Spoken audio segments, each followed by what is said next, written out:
Bismillahirrahmanirrahim. Assalamualaikum warahmatullahi wabarakatuh. Perkenalkan, nama saya Mayal Hadi Lubis, NIM 18121100077.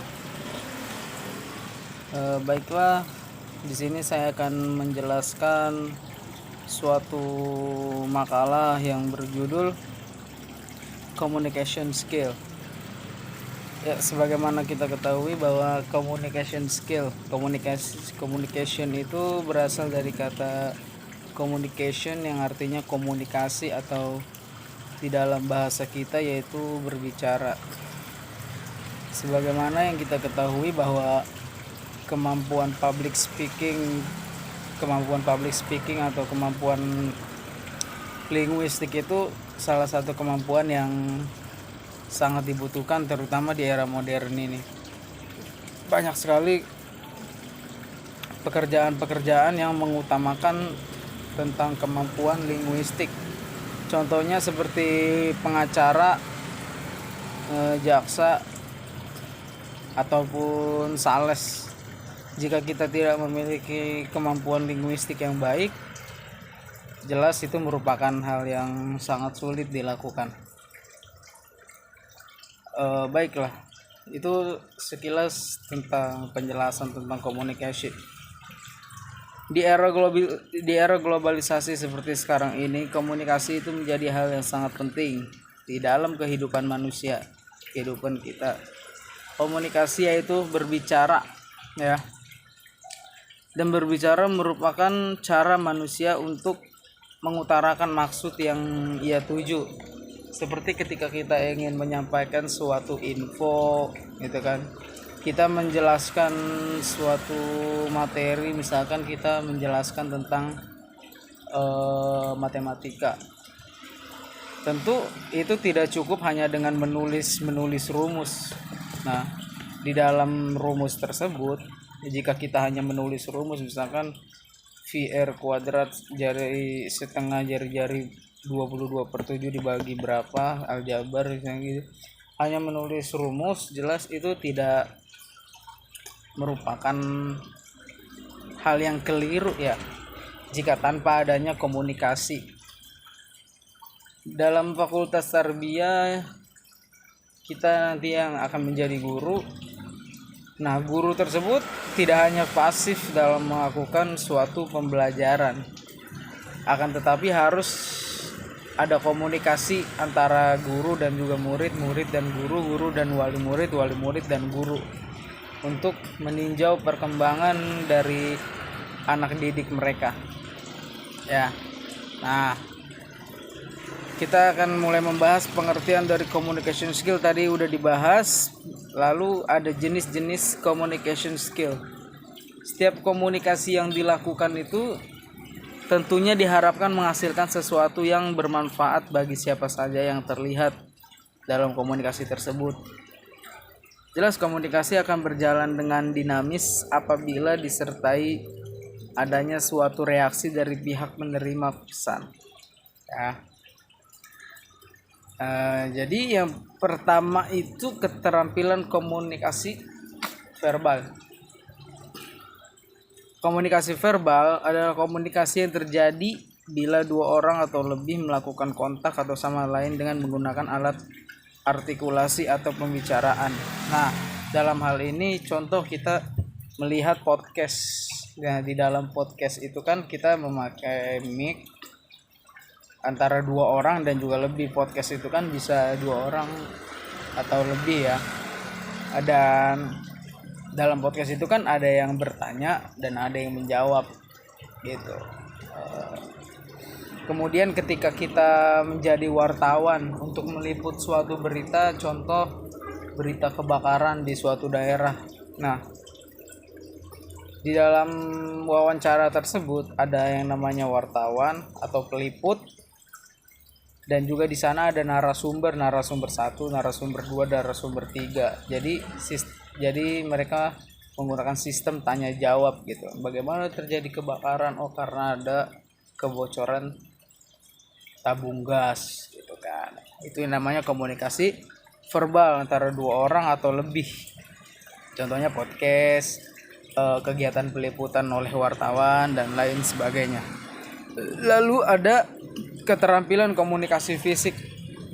Belakangan ini jika kita sering melihat pemberitaan di stasiun-stasiun televisi, di sana sudah ada yang memakai bahasa-bahasa untuk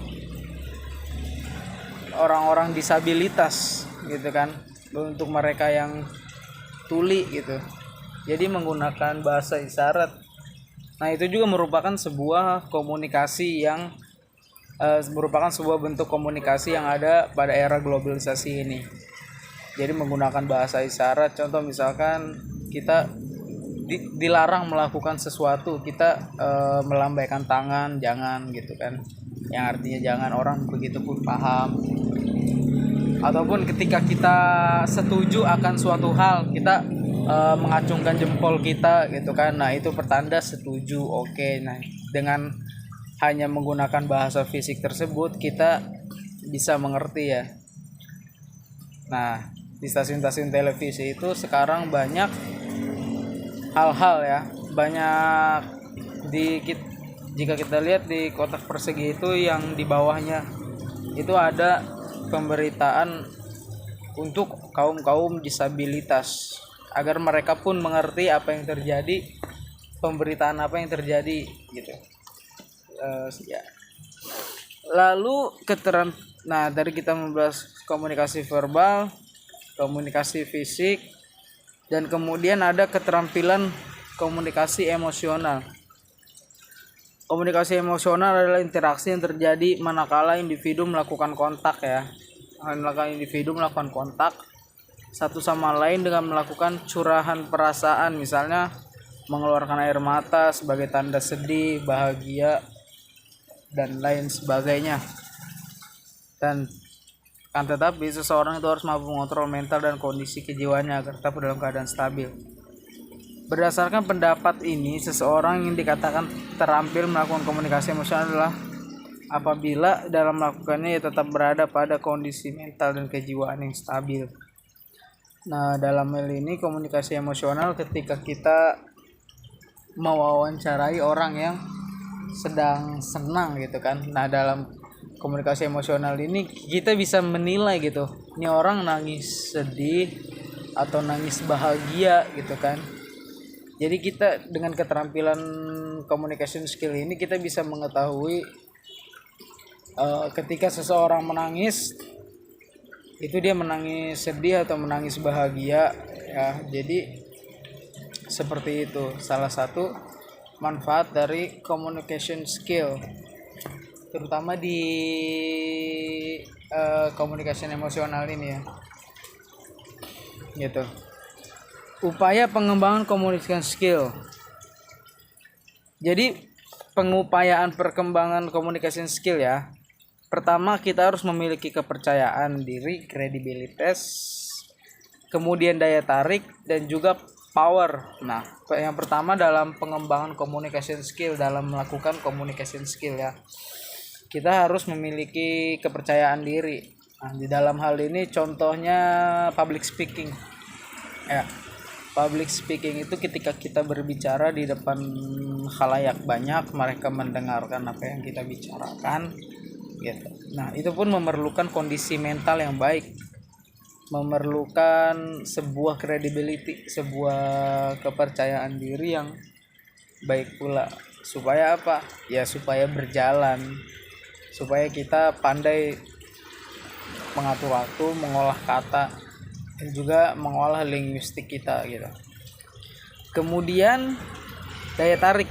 Nah, ketika terjadi suatu pembicaraan, kita terjadi suatu obrolan dari satu orang ke orang yang lain, jika kita tidak memakai topik yang menarik gitu, misalkan kita berbicara ke teman kita yang tidak suka bola, kita berbicara tentang bola, nah tentu itu tidak akan nyambung tidak akan nyambung pembicaraannya karena topiknya tidak sesuai, tidak menarik daya tarik. Nah, oleh karena itu kita harus menilai lawan bicara kita itu suka apa gitu. Misalkan kita harus membahas politik gitu dengan teman kita, itu harus ke orang yang juga suka politik. Agar apa? Supaya nyambung gitu. Nah, itu keutamaan dari daya tarik atau atraktif. Yang ketiga, power. Kekuatan dapat diartikan sebagai kekuasaan di mana orang dengan mudah menerima suatu pendapat kalau hal itu disampaikan oleh seorang yang memiliki kekuasaan. Dalam hal ini kekuasaan mungkin sedikit ke pengetahuan. Ketika kita bertanya ya mengenai, misalkan kita bertanya mengenai sepak bola ke orang yang awam, tentu itu kurang didengar oleh khalayak ya pendapat mereka. Jadi kita harus mendengar pendapat dari para pakar ataupun para mantan pemain itu sendiri. Atau misalkan politik, kita membicarakan politik, kita berusaha mendapatkan pendapat dari yang bukan ahlinya. Jelas itu merupakan suatu kekeliruan yang besar. Nah, oleh karena itu ketika kita ingin mendapatkan suatu info yang benar, kita harus ke narasumber yang benar juga ya. Nah, kesimpulannya apa? Communication skill atau kemampuan berkomunikasi adalah kemampuan seseorang untuk menyampaikan atau mengirim pesan yang ingin ya sampaikan agar lebih mudah dipahami oleh lawan bicaranya ya. Untuk itu, agar mampu melakukan komunikasi yang baik, kita harus memiliki kepercayaan diri, kredibilitas, kekuasaan, dan juga kepedean. Dan untuk mencapainya itu, dan juga ada daya tarik. Ya, seperti yang tadi kita harus tahu apa yang disukai oleh lawan bicara kita. Kita harus bisa mengontrol mereka. Mungkin sekian penjelasan dari saya, kurang lebihnya mohon dimaafkan. Wabillahi taufiq wal hidayah. Wassalamualaikum warahmatullahi wabarakatuh.